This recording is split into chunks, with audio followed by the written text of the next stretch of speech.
नमस्कार, welcome to Blessings Aquarium Marathi. तर मित्रांनो, इतक्या तुम्ही इंस्टाग्रामवर आम्हाला जे डीएम्स केले आहेत किंवा व्हॉट्सॲपला जे तुम्ही प्रश्न विचारले आहेत, कॉल्सद्वारा जे प्रश्न विचारले आहेत किंवा यूट्यूबच्या कमेंट सेक्शनमध्ये तुम्ही जे प्रश्न विचारले आहेत, वारंवार एक प्रश्न सातत्याने बऱ्याच लोकांनी रिपीट केला आहे। तर तो असा की मी जेव्हा फिश टँक घरी आणतो किंवा आणते आणि त्याच्याशी रिलेटेड सगळ्या गोष्टी, सगळे ॲपॅरेटस, फिल्टर्स म्हणा, लाईट म्हणा, सगळं मी आणते आणि फिश ठेवते आणि मला कळतच नाही की फिश माझे का मरतात। मी सगळं जितकं इन्स्ट्रक्शन्स मला शॉपकीपरने दिलेले असतात ते सगळे मी फॉलो करते, तरीसुद्धा माझे फिश मरतात। तर हा प्रश्न बऱ्याच लोकांनी विचारलेला आहे। तर असं जर तुमच्याही सोबत होत असेल, तुमच्याही मनात सारखं येत असेल की इतकी मी काळजी घेतो फिश टँकची, प्रत्येक वेळेला जवळ जातो तेव्हा मी फूड टाकतो किंवा पाणी मी चेंज करतो व्यवस्थित, दर संडेला मी पाणी चेंज करतो, प्रत्येक गोष्टीची मी इतकी काळजी घेतो, तरीसुद्धा माझ्या फिश टँकमधले फिश का मरतात हे मला कळत नाही। हा जर तुमचा सुद्धा प्रश्न असेल तर आजचा हा व्हिडिओ तुमच्यासाठी आहे। तर आज मी तुम्हाला सांगणार आहे 5 अशी कारणं जी अगदी बेसिक कारणं आहे, पण बऱ्याचदा आपण दुर्लक्ष करतो आणि ज्याच्यामुळे इतकी काळजी घेतल्यामुळे सुद्धा आपल्या फिश टँकमध्ये फिश सतत मरतात। तर चला बघूया काय आहेत ही 5 कारणं, त्याच्यावर थोडीशी चर्चा करूया आणि ही मिस्टेक किंवा ही चूक आपली रिपीट होऊ नये, सारखी आपण करू नये म्हणून आपण काय करू शकतो ते सुद्धा बघूया। तर सर्वप्रथम सर्वात दुर्लक्षित घटक म्हणजे पाण्याची गुणवत्ता। आपण कधीच पाण्याची गुणवत्ता चेक करत नाही। आपल्याला हे माहिती नसतं की आपल्या फिश टँकचं पीएच किती आहे किंवा नायट्रेट किंवा अमोनिया किती आहे, काय ती लेव्हल कशी आहे त्याची, किंवा आपण कधीच हे चेक करत नाही। आणि बऱ्याचदा आपण असं करतो की पाणी टाकल्या आपण लगेच फिश इंट्रोड्यूस करतो किंवा एखाद दिवस आपण थांबतो आणि फिश इंट्रोड्यूस करतो। पण पाणी सेट करण्यासाठी सुद्धा, पाण्याची इकोसिस्टीम मेंटेन करण्यासाठी सुद्धा तुम्हाला थोडेसे प्रयत्न करावे लागतात। त्याच्यासाठी थोडंसं तुम्हाला मेडिसिन्स ॲड करावे लागतात, थोडं पाण्याला मेडिकेट करावं लागतं। आधी बऱ्याच लोक असं करायचे की आठवडा 10 दिवस थांबायचे, त्याच्यामध्ये मग एक फिश टाकायचे, मग त्याला फिश फूड द्यायचे, ज्याच्या थ्रू हे इको सायकल डेव्हलप व्हायचं आणि त्याच्यानंतर फिश ॲड करणं सुरू करायचे। तर आजकाल बरेच असे प्रोडक्ट्स आले आहेत की ज्याच्यामुळे तुम्ही ही इको सायकल किंवा ही इकोसिस्टीम लवकर स्टार्ट करू शकता। म्हणजे अगदी आज सकाळी पाणी भरल्या दुपारी तुम्ही फिश आणून त्याच्यात टाकू शकता। पण त्याच्यासाठी पहिले तुम्हाला अभ्यास पाहिजे की तुम्हाला कसं ते करायचं आहे। लगेच कच्च्या पाण्यामध्ये तुम्ही जर फिश आणून टाकलेत तर डेफिनेटली तुमचे फिश मरणार आहेत। आणि पाण्याची गुणवत्ता म्हणजे थोडंफार पीएच आपण चेक करायला पाहिजे। पीएच मीटर्स येतात, त्याच्या थ्रू पीएच आपण चेक करायला पाहिजे की पाण्याचं पीएच किती आहे। ॲज पर दॅट तुम्ही हे सिलेक्ट करू शकता। कुठे कुठे एका सिटीमध्ये बऱ्याच ठिकाणी असं असतं की पाण्याचं पीएच कुठे 7 आहे तर कुठे थोडं हेवी आहे। तर पहिले चेक करा की आपल्या पाण्याचं पीएच काय आहे आणि त्यानुसार आपण फिश सिलेक्ट करू शकतो। किंवा तुमच्याकडे ऑलरेडी आता फिश टँक असेल आणि पाण्याचं पीएच आता तुम्ही चेक केलं असेल तर ते सुद्धा तुम्ही ॲडजस्ट करू शकता। ते कसं ॲडजस्ट करायचं हे कधीतरी नंतरच्या एखाद्या यूट्यूब व्हिडिओमध्ये सविस्तर सांगेन, पण याबद्दल डिटेल हवे असेल तर मला आत्ता नक्की कॉमेंट सेक्शनमध्ये सांगा। दुसरं रिझन म्हणजे ऑक्सिजन। आता हे ऐकून तुम्हाला असं वाटलं असेल ऑक्सिजन कसं काय माझ्या फिशच्या मरण्याचं कारण असू शकतं। तर ऑक्सिजन जास्त प्रमाणात तुम्ही पाण्यात टाकल्याने सुद्धा फिशना प्रॉब्लेम होऊ शकतो किंवा कमी प्रमाणात ठेवल्याने सुद्धा प्रॉब्लेम होऊ शकतो। आता लेट्स से एका फिश टँकची कपॅसिटी 6 फिशची आहे आणि त्याच्यात तुम्ही 10 फिश टाकलेत किंवा 15 फिश टाकलेत, तर ॲज पर दॅट तुम्हाला ऑक्सिजनची व्यवस्था सुद्धा करणे गरजेचं आहे। मुळात इतकं ओव्हरक्राउडिंग फिशला करूच नका, पण जर तुम्ही केलं आहे तर तुम्हाला हे लक्षात ठेवायचं आहे की अशा वेळेला पाणी सर्क्युलेशन खूप महत्त्वाचं आहे आणि त्याच्या थ्रू ऑक्सिजन पाण्यामध्ये ऑक्सिजनची पातळी जी आहे ती सुद्धा व्यवस्थित मेंटेन व्हायला पाहिजे।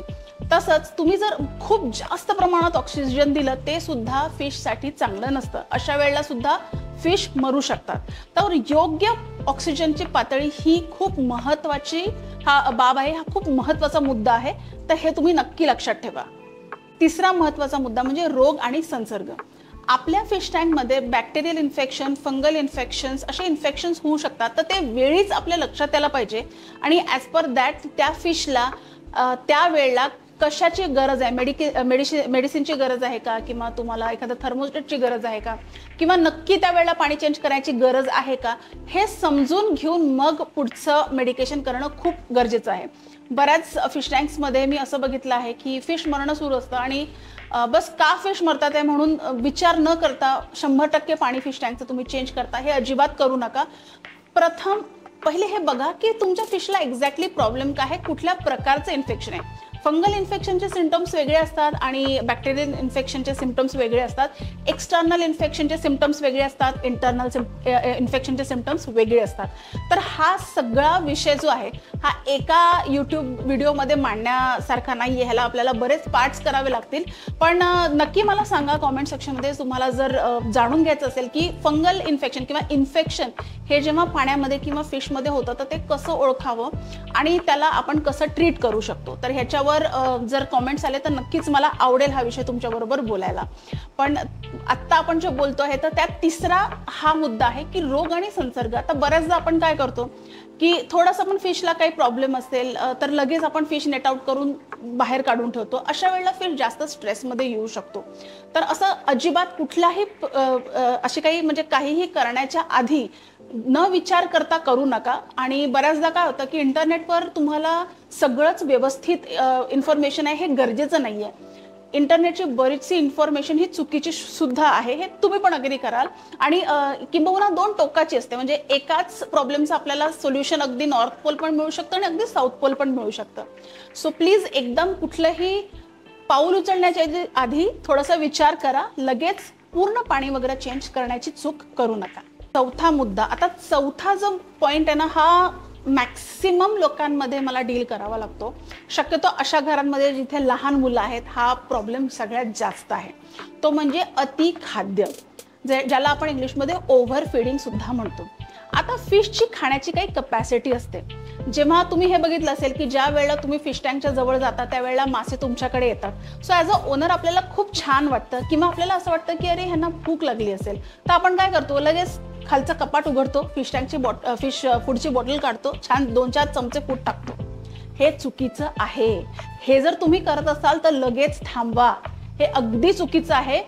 फिश टँकमध्ये स्ट्रिक्टली दिवसातनं फार तर 2दा फूड टाकायला पाहिजे. ते सुद्धा डिपेंड करतं की तुमचे फिश कुठले आहेत, त्यांची कपॅसिटी किती आहे, त्यांचा साईज किती आहे. सो ही चूक जर तुम्ही करत असाल तर ताबडतोब थांबवा. फिश टँकमध्ये फार तर 2दा फूड टाकायला पाहिजे, एकदा सकाळी एकदा संध्याकाळी.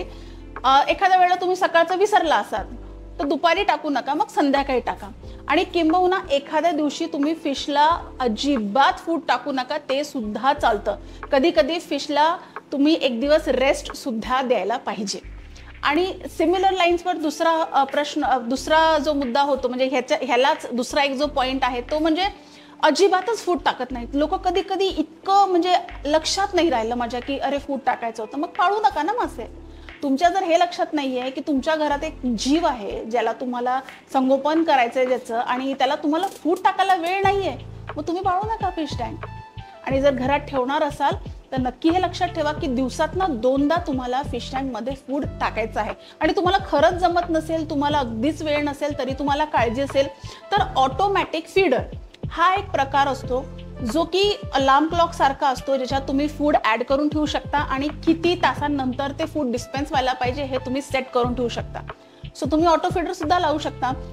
ही ॲक्च्युली ऑटो फीडरची संकल्पना अशा लोकांसाठी आहे जे 1 महिने 1.5 महिने आउट ऑफ स्टेशन जातात, घर सोडून जातात. मग बऱ्याचदा आपल्याला टेन्शन असतं की आता मी किल्ली कोणाकडे देऊन जाऊ, माझ्या माशांना खाणं कोण टाकणार.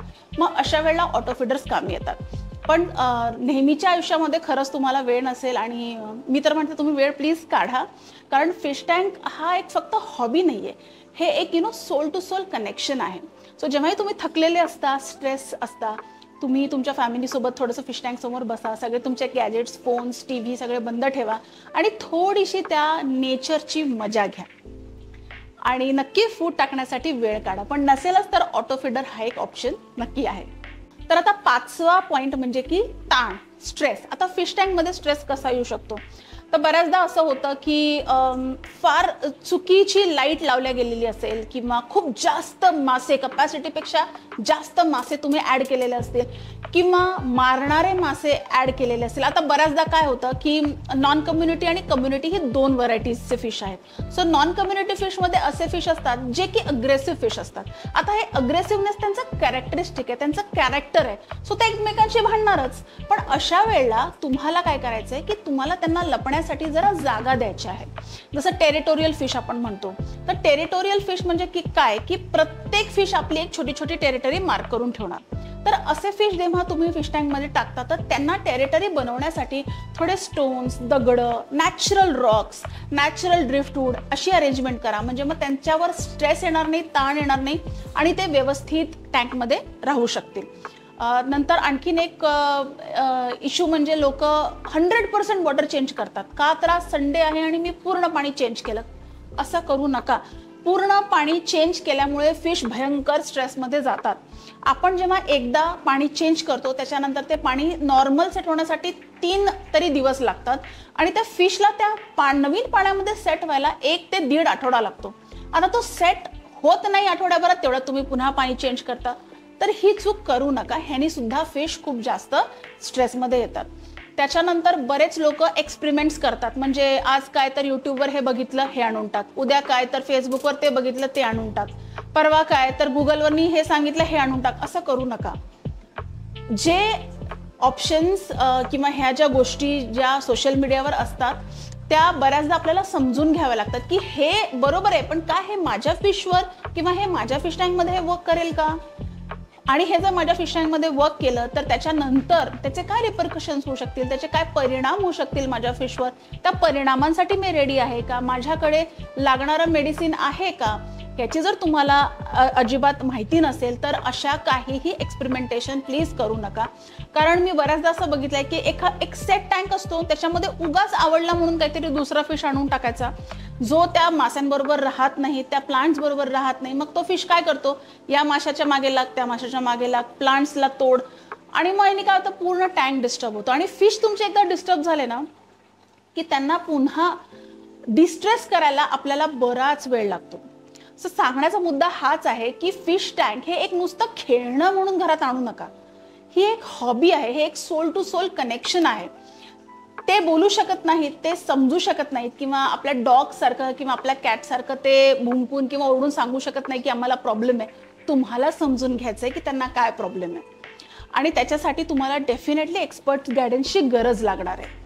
कारण आपण एक आवड म्हणून फिश टँक घेऊन येतो आणि बऱ्याच लोकांना, तुम्ही आता तुमच्यापैकी बरेच लोक ॲग्री करतील की जे फिश हॉबिस्ट आहेत, आणि नक्की हे कॉमेंट सेक्शनमध्ये सांगा मला की असे एक्सपिरियन्सेस तुम्हाला आलेत का, की घरात आपण आवड म्हणून फिश टँक घेऊन आलो आहे, 6 महिन्यात आपण मासे मारले आहेत आणि मग घरच्यांनी आरडाओरडा करून तो फिश टँक आपल्याला दुसऱ्याला देऊन टाकायला लावलेला आहे की बाबा नको ते मासे तुझे घरात मरणाला सारखे मरायला. बरोबर आहे ना? तुमच्यापैकी किती जणांबरोबर झालंय प्लीज कॉमेंट सेक्शनमध्ये सांगा बरं मला. आणि आता हे जे आपले व्हिडिओ आहेत, जे इन्फॉर्मेटिव्ह व्हिडिओ आहेत, हे सुद्धा अशा लोकांसोबत शेअर करा, अशा हॉबीज बरोबर शेअर करा ज्यांना फिश किपिंगमध्ये खरंच आनंद मिळणार आहे.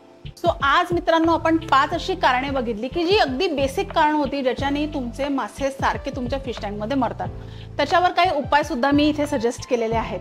तो मला कॉमेंट सेक्शनमध्ये नक्की सांगा की तुम्हाला हे उपाय कसे वाटले, आणि ह्या व्यतिरिक्त सुद्धा तुम्हाला फिश टँक विषयी किंवा फिश किपिंग या हॉबी विषयी काहीही जाणून घ्यायचं असेल तरी सुद्धा मला सुचवा. आणि तुम्हाला जर आमची गॅलरी व्हिजिट करायची असेल तर आम्ही लोकेटेड आहोत विमाननगर पुणे येथे. 10:30 सकाळी 10:30 ते रात्री 9 पर्यंत आमची गॅलरी ओपन असते. सो तुम्ही नक्कीच व्हिजिट करू शकता.